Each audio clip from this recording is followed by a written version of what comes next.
இந்த 27/1/2024 அன்று news Tamil 24x7 என்கின்ற தொலைக்காட்சியில் ஒரு தொகுப்பு வெளியிடப்பட்டிருந்தது. அந்த தொகுப்பில்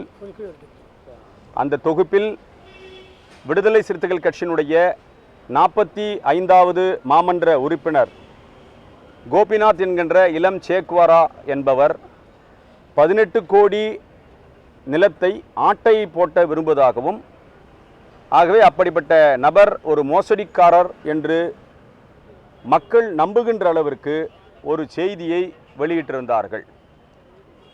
அதேபோல 29/1/2024 அன்று அரசியல் சதுரங்கம் என்கிற ஒரு இணையதள பகுதியில் மேற்படி விடுதலை சிறுத்தைகள் கட்சியின் 45வது மாமன்ற உறுப்பினர் அவர்களை பற்றி உண்மைக்கு புறம்பாக ஒரு செய்தியை வெளியிட்டிருந்தார்கள். அந்த 2 செய்தியும் பொய்யான செய்தி, திரிக்கப்பட்ட செய்தி என்பதற்கு ஆதாரத்துடன் இன்று சென்னை பெருநகர ஆணையர் அவர்களை சந்தித்து புகார் மனு கொடுக்க வந்திருந்தோம். மேற்படி புகார் மனு கொடுக்கப்பட்டிருக்கிறது. இது வன்கொடுமை தடுப்புச் சட்டத்தில் வருகின்ற காரணத்தினால் மேற்படு மனுவை டிநகர் உதவி ஆணையர் அவரிடத்திலே இந்த வழக்கு மனுவை தாக்கல் செய்ய இருக்கிறோம். மேற்படி மனுவில்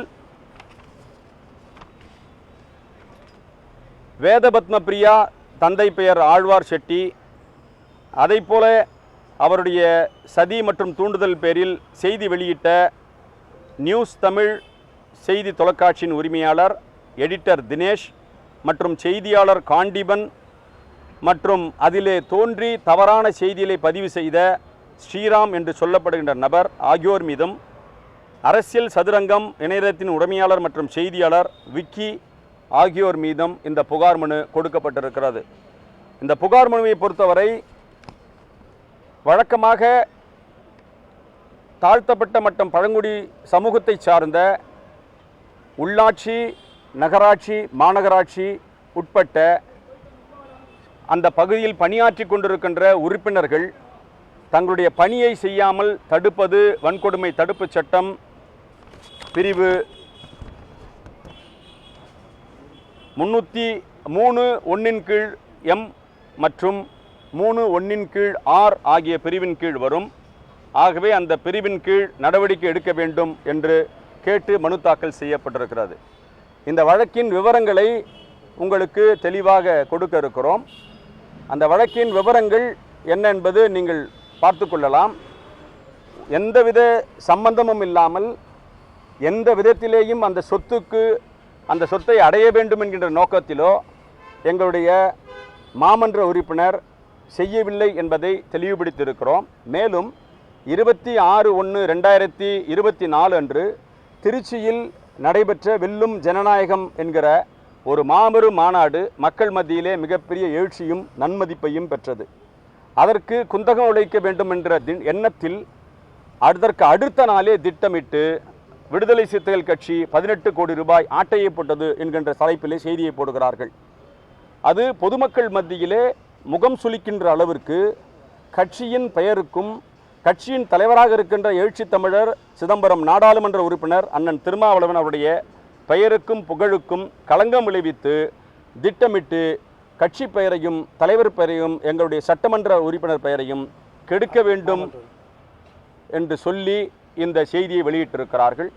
எங்களுடைய ஆய்வின் அடிப்படையில், நாங்கள் தொகுத்து வைத்திருக்கிற ஆதாரங்கள் அடிப்படையில் எங்களுடைய மாமன்ற உறுப்பினர் இளஞ்சேக்குவாரா என்கின்ற கோபிநாத் அவர்கள் மீது எந்தவித பழியும் இல்லை. அவர் மீது சுமத்தப்பட்ட பழிகள் அனைத்தும் அபாண்டம் என்பதை இந்த புகார் மூலம் நாங்கள் தெரிவித்துக் கொள்கிறோம். வன்கொடுமை தடுப்புச் சட்டம் இதில் அட்ராக்ட் ஆகிறதுனால நீதிமன்றத்தில் வழக்கு தொடரணுன்ற அவசியம் இல்லை.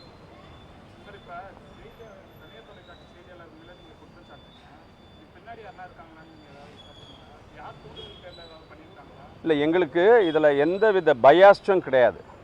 நாங்கள் யார் மீதும் அபாண்ட குற்றச்சாட்டை சுமத்த வேண்டும் என்கின்ற அவசியம் இல்லை. ஒரு செய்தி வந்தால் அந்த செய்தியை முழுமையாக ஆய்வு செய்து ஆதாரங்களை திரட்டி குற்றம் இருந்தால் செய்தியை வெளியிடுகின்ற பொழுது அந்த குற்றத்துக்கு உண்டான சட்ட நடவடிக்கைகளுக்கு நாங்கள் கட்டுப்படுவோம்.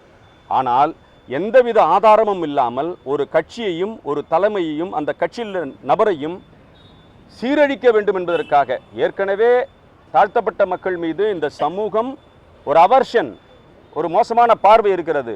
அந்த பார்வை இருக்கின்ற பொழுது தாழ்த்தப்பட்ட சமூகத்தை சார்ந்தவர்கள் என்றாலே, விடுதலை சிறுத்தை கட்சியை சார்ந்தவர்கள் என்றாலே இப்படித்தான் செய்வார்கள் என்கின்ற எண்ணத்தை சமூகத்தில் விளைப்பதாக இந்த செய்தி இருந்தது. ஆகவே நாங்கள் புகார் கொடுக்க வந்திருக்கிறோம்.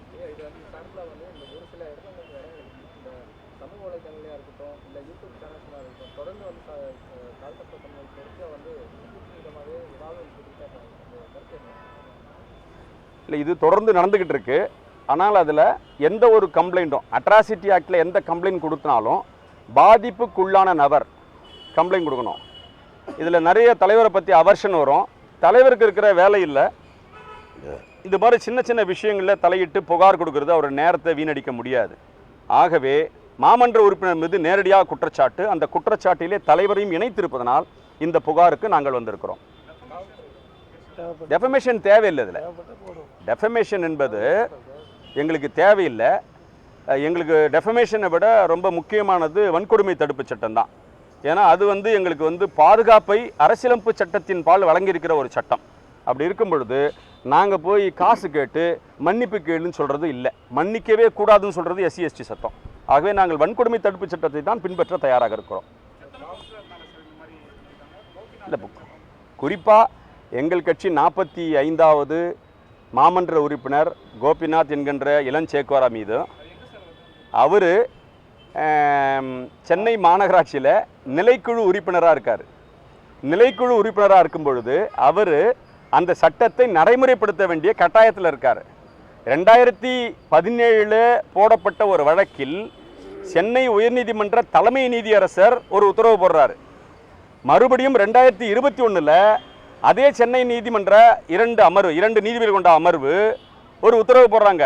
இந்த 2 உத்தரவையும் நடைமுறைப்படுத்துறதுக்காக முன்முயற்சி எடுக்கும் பொழுது அந்த உத்தரவை நடைமுறைப்படுத்துவதற்கு முன்முயற்சியை தடுக்க வேண்டும் என்கின்ற காரணத்திற்காக இந்த பொய்யான ஒரு செய்தி மோசடியாக வெளியிடப்பட்டிருக்கிறது என்பதுதான் எங்களுடைய புகாருடைய அம்சம்.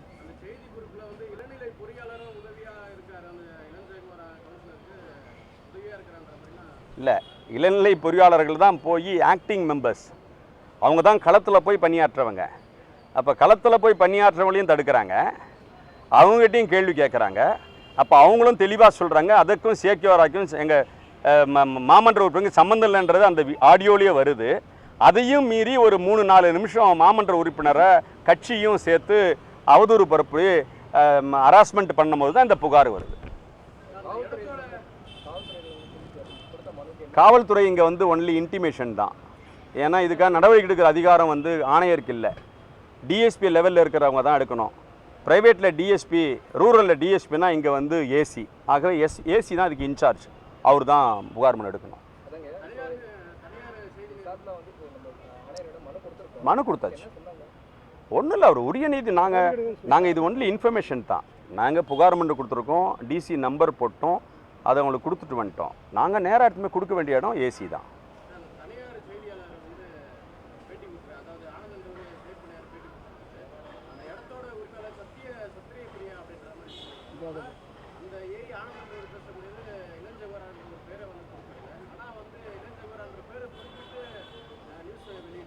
அதான் அதனால தான் புகார். அவர் பேரை சொல்லி சொல்கிறதுனால, விடுதலை சிறுத்தை கட்சியை பேரி சொல்கிறதுனால நல்லா வன்கொடுமை தடுப்பு சட்டம் செக்ஷன் 31M 31R கரெக்டாக அட்ராக்ட் ஆகுது. அதுக்கு தான் இன்றைக்கி புகார் வந்திருக்கும். என் பெயர் பார்வேந்தன், விடுதலை சிறுத்தை கட்சியினுடைய வழக்கறிஞரான சமத்துவ வழக்கறிஞர் சங்கத்தின் மாநில செயலாளர். இது வெறும் சேக்கோரா என்று சொல்லப்படுகின்ற கவுன்சிலருக்காக மட்டுமில்லை, கட்சியுடைய டிஃபேம் பண்ணக்கூடிய நபர்கள் இது போன்ற செயலை, ஆதாரமற்ற செயலை வெளியிடக்கூடாது என்பதற்காகவே இந்த புகார் கொடுத்துருக்குறோம். மேலும் எங்களுக்கு பத்திரிகையாளர் மீதும் தொலைக்காட்சி ஊடக நண்பர்கள் மீதும் மெத்த மரியாதை இருக்குது எங்களுக்கு. அதில் எந்த மாற்றமும் இல்லை. எங்களுக்கும் எங்கள் தலைவரையும் இந்த ஊடகங்கள் தான் மிகச் சிறப்பாக வெளிப்படுத்தி கொண்டிருக்கிறார்கள். அதற்கு எங்கள் எந்த மாற்றமும் இல்லை. ஆனால் யூடியூப் என்ற பெயரில் தேவையில்லாமல் தங்களுடைய யூடியூப் ரேட்டை உயர்த்தி கொள்வதற்காக திட்டமிட்டு செயல்படுகின்ற இது போன்ற யூடியூபர்ஸ் மீது தான் இந்த இதுவை நாங்கள் போட்டிருக்கோம். எங்களுக்கு அவர் மேலேயும் வருத்தம் இல்லை, அவரும் ரொம்ப தெளிவாக விசாரித்து அறிக்கை விட்டால் மகிழ்ச்சி தான் எங்களுக்கு. இல்லை காப்பீஸு அவங்க குற்றச்சாட்டு சொல்லப்படுகின்ற 27/10/1975 பதிவு செய்யப்பட்ட உயிலானத்தை இணைச்சிருக்கிறோம். புரியுங்க, என்னப்பா ஃபுல் செட்டு வரல.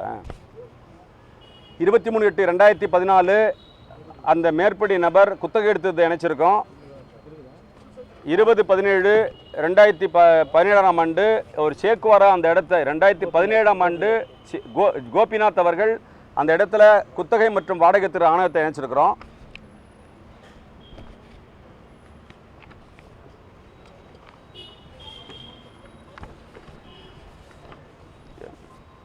அதே போல் 2017 நீதிமன்றம் அந்த இடத்துல அத்துமீறி கட்டப்பட்ட பில்டிங்ஸை வந்து இடிக்கணும்னு சொல்லியிருக்க தலைமை நீதியரசோட உத்தரவை இணைச்சிருக்கிறோம்.